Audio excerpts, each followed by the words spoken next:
इस कार्यक्रम के प्रसारण पुण्यार्जक हैं Shri Kanwar Lal ji Mahavir Prasad ji Patni, RK marble group, Madanganj, Kishangarh, Rajasthan. गुरु भक्त परिवार सुस्त दिगंबर जैन मंदिर, पुणे, महाराष्ट्र।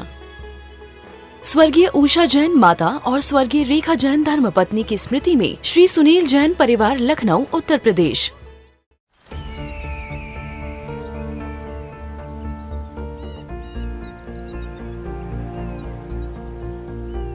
जो बनकर मेरा हमसफर आएगा, सिर्फ उसी को फर्क नजर आएगा। शुरू करो, डालो बुनियाद, घर महल नजर आएगा।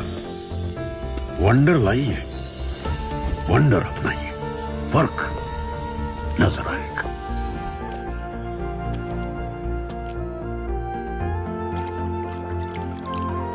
पानी भर लो अंजलि में,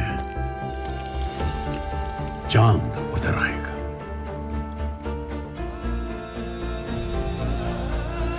वंडर है ना, वंडर लाइए, फर्क नजर आएगा।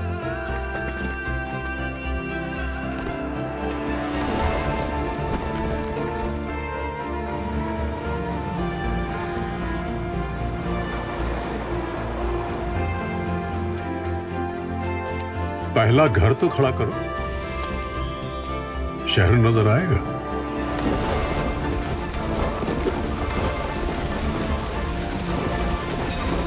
साल, बरस और सदी नहीं, एक युग गुजर जाएगा। उम्र न पूछो वंडर की, जब फर्क नजर आएगा। वंडर सीमेंट, फर्क नजर आएगा। पहली स्टेप है सेल्फ रिफ्लेक्शंस की। हम उसे पकड़ना सीखें जो भी इमोशंस हमारे भीतर उत्पन्न हो रहे हैं। कितने प्रकार के इमोशन और फ्रीक्वेंसी किसकी अधिक है? नमस्ते महाराज जी। मैं खुद बहुत बार ट्राई करता हूँ सेल्फ इंट्रोस्पेक्शन करने का, अकेले में बैठ के खुद के ऊपर ध्यान देने का ट्राई करता हूँ, पर हो नहीं पाता है। मन तैयार नहीं होता है, मतलब इतना क्यों नहीं तैयार होता? डाइवर्ट हो जाता है। इतने इमोशंस, इतने थिंकिंग कंटिन्यूअसली आती है कि कॉन्सेंट्रेट, कुछ ध्यान ही नहीं लगता है। नहीं, ध्यान लगाने की हम बात ही नहीं कर रहे हैं। हमें यह देखना है कि हमारे मन में कौन कौन से भाव पैदा हो रहे हैं, इसका हम अध्ययन करने की बात कर रहे हैं। चाहे वो अच्छे हो चाहे वो बुरे हो, बात उसकी नहीं है। हम ये नहीं कहें कि अच्छे ही भाव पैदा हो, जो भी पैदा हो रहा है एटलीस्ट हम उसे जाने पहचाने, भाव कौन कौन से पैदा होते हैं। राग के, द्वेष के, ईर्ष्या के, मत्सर्य के, लोभ के, प्रसन्नता के, काम के, शांति के, वीरता के, हाँ, किसी को नीचे दिखाने के, शोक के, चिंता के, टेंशन वाले। पर महाराज जी वो देखना कैसे है? क्योंकि अगर ऐसा देखने का कोशिश देखना करते, कैसे?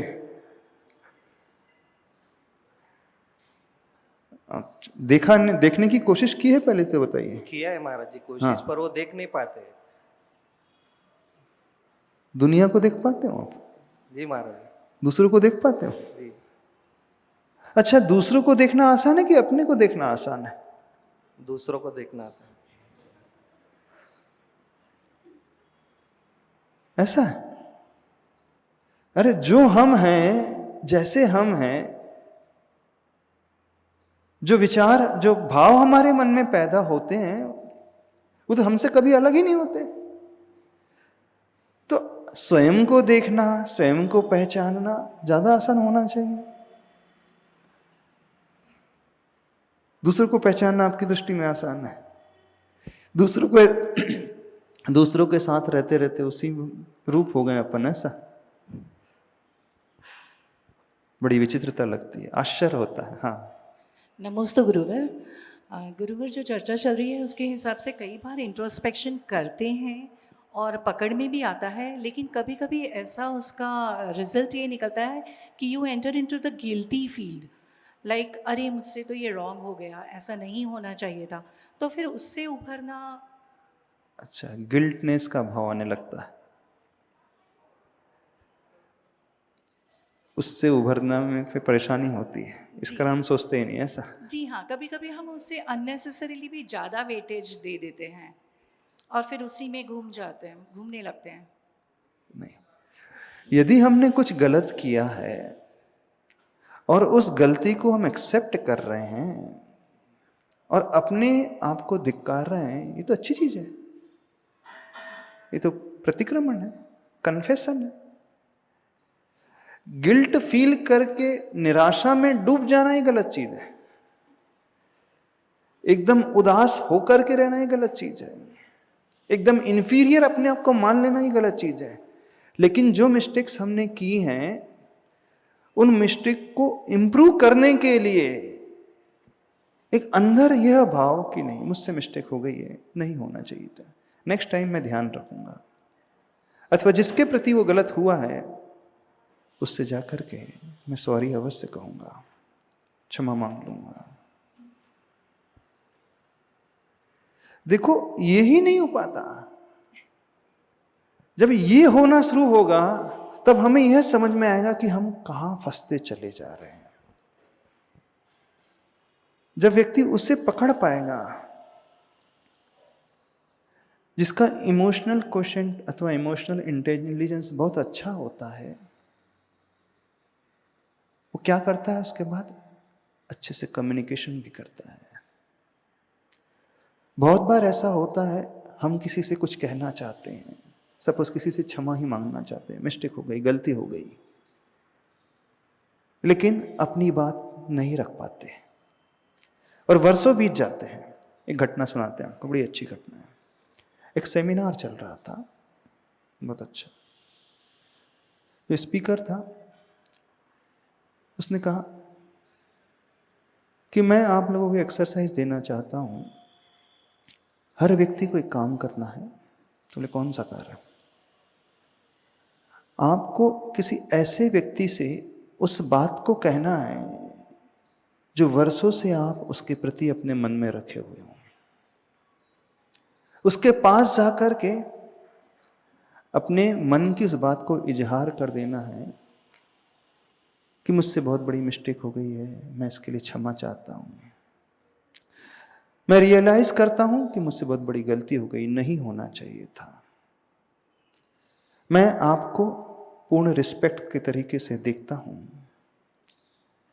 मेरा आपके प्रति पूर्ण वात्सल्य का भाव है। जब ये बात कही गई तो जिस सेमिनार में कई लोग थे, सबको बड़ा आश्चर्य हुआ, ये भी कोई बात हुई? नहीं, उसने कहा कि नहीं, हो सकता है कुछ लोग ऐसे हों 10 साल पहले किसी के साथ कुछ हो गया हो और आज तक आप उस बात को कैरी करे हुए चल रहे हो सकता है आपके मन में कभी कभी बात उठती हो कि नहीं, जाकर के कह दूं उससे, मैटर यहीं क्लियर कर लेता हूं, निपटा देता हूं, लेकिन फिर पैर के पीछे खींच लेते हूं। बोले हमारे कहने पर, मेरे कहने पर जाओ। जब उन्होंने इतना स्ट्रेस किया, एक व्यक्ति सोच रहा था, पहले उसके मन में भाव आया, आखिर ये व्यक्ति होता कौन है जो हमारी पर्सनल लाइफ में इंटरफेयर करने वाला? पर्सनल लाइफ है हमारी, हम जैसे चाहे जिसके साथ वैसे रह सकते हैं। फिर बाद में उसने रियलाइज किया, यदि कह रहा है चलो मैं करके देखता हूं। उसके मन में एक गिल्ट 10 साल से भरा हुआ था। हुआ ये था, 10-12 साल पहले उस व्यक्ति की अपने ही पिता से अनबन हो गई थी,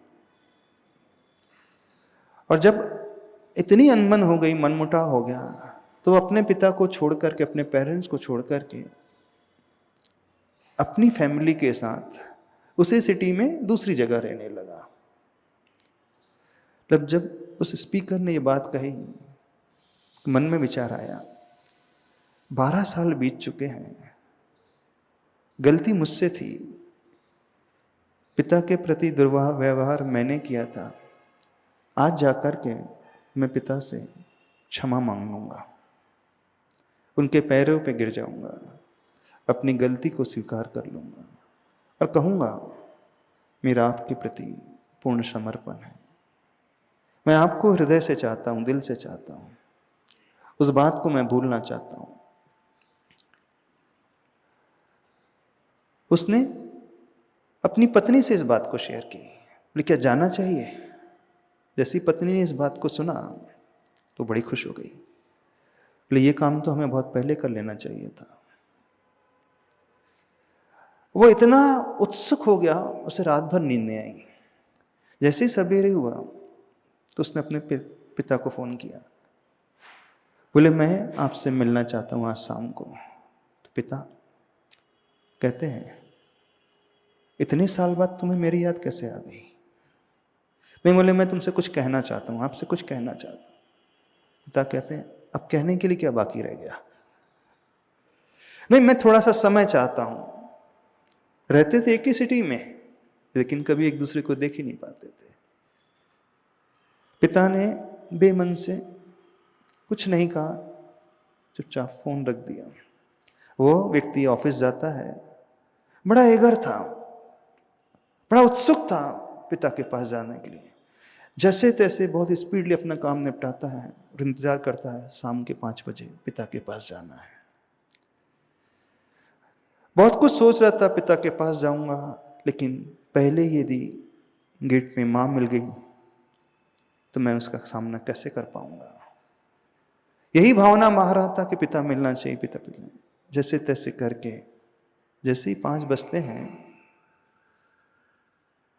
उनके फ्लैट में पहुंचता है, डोर बेल बजाता है। थोड़ी देर बाद दरवाजा खुलता है, संयोग से पिता ही सामने खड़े थे। पिता को देख करके उनके चरणों में झुक जाता है, उनसे क्षमा मांगता है और उसकी आंखों में आंसू। जैसे ही पिता देखते हैं कि बेटे की आंखों में आंसू है, पिता की आंखों में भी आंसू आ जाते हैं। दोनों एक दूसरे के गले मिल जाते हैं। माँ इस दृश्य को पीछे बैठी हुई देख रही थी। माँ बड़ी प्रसन्न है। बेटा कहता है बहुत बड़ी गलती हो गई, 10-12 साल निकल गए, मैं आपके पास नहीं आ पाया। उस समय जो दुर्व्यवहार मैंने आपसे किया था मुझे नहीं करना चाहिए था। मैं दिल से उसके लिए क्षमा मांगता हूँ। पूर्ण विनय से भरकर, रिस्पेक्ट से भरकर मैं आपके चरणों में गिरा हूं, मुझे क्षमा कर दो। इतना कहता है, इतना कहना ही था कि मां भी वहां पर आ गई। अब दोनों माता पिता और वो बेटा तीनों रो रहे हैं, लेकिन जैसे ही वो रोक करके थोड़ी देर बाद शांत हुए, एकदम हल्का महसूस कर रहे थे। इतना हल्का जैसे मानो बहुत बड़ा बोझ हृदय से दूर हो गया हो। अब नेक्स्ट डे उसी सेमिनार में पुनः पहुंचते हैं। वो स्पीकर पूछता है, मैंने कल आप लोगों को एक एक्सरसाइज करने के लिए दी थी, किसी ने किया? वो एक तो एक्सपेक्ट कर रहा था, जनरली लेडीज ही हैं जो हाथ खड़ा कर पाती हैं, लेकिन उससे बड़ा आश्चर्य हुआ। एक व्यक्ति खड़ा हुआ, वो कहता है मैं अपना एक्सपीरियंस शेयर करना चाहता हूं। जीवन में मैं पहली बार कल बहुत रोया। मैं आज रियलाइज कर रहा हूं जो कार्य मुझे बहुत वर्षों पहले कर देना चाहिए था, इतने वर्ष निकल गए। मैं आपको धन्यवाद देना चाहता हूं, थैंक्स कहना चाहता हूं। मेरे जीवन का बहुत बड़ा बोझ आपने हल्का करवा दिया। बात बड़ी छोटी सी थी, लेकिन उस बात को कन्वे करने में मेरे 10-12 साल निकल गए। सोचता था मैं अवश्य कि जाकर के एक्सेप्ट कर लेना चाहिए अपनी मिस्टेक को, लेकिन हिम्मत नहीं हो पाती थी, मेरे कदम बढ़ नहीं पाते थे। लेकिन आपने मोटिवेट किया, आपने समझाया, इसका असर ये हुआ कि सब कुछ छोड़ करके मैं एग्री हो गया, पहुंच गया। लेकिन मैं आज मान रहा हूं कि कल का दिन मेरे जीवन का सबसे बढ़िया दिन था। जो नींद मुझे कल आई वो अद्भुत थी। एक अलग ही एक्सपीरियंस, एक अलग ही अनुभव मुझे हो रहा है। तो कई बार ऐसा होता है कई इमोशंस हमारे भीतर होते हैं, लेकिन हम सामने वाले से कम्युनिकेट नहीं कर पाते। तो जब हम इन इमोशन को पकड़ेंगे तभी हम उनसे कम्युनिकेट कर पाएंगे। तो कम्युनिकेट करना सीखो, अपने भावों को एक्सप्रेस करना सीखो। जो भी भाव आ रहे हैं उसे प्रकट करना सीखो। कईयों के साथ ऐसा होता है, उनके मन में कई प्रकार के भाव आते रहते हैं, लेकिन वे भाव उन्हीं के साथ दफन हो जाते हैं।